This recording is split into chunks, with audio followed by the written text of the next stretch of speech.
na natalo niya. Una si Iga Ishbote. Ayan. Yan ang mamaragkadang balita ngayong araw sa ngalan ni Nina Corpus.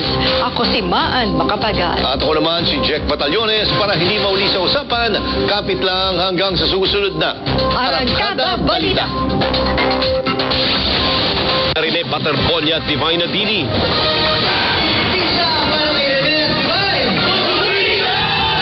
Ilang nakasama sa trahedya sa Dipakulaw, Aurora, bawal muna sa UAAP.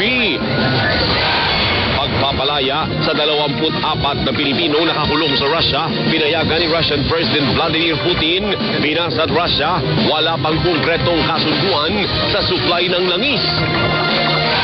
Pinay tennis star Alex Ayala, pinatumba ang world number 2 na si Elena Rybakina sa Berlin Open.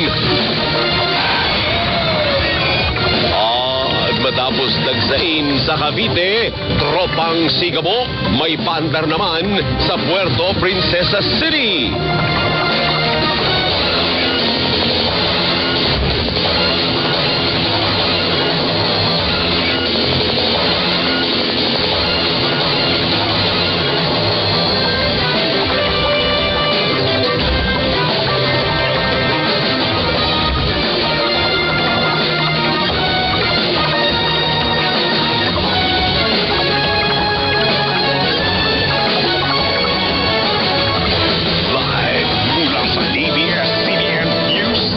Manila. Ito ang TV Patrol!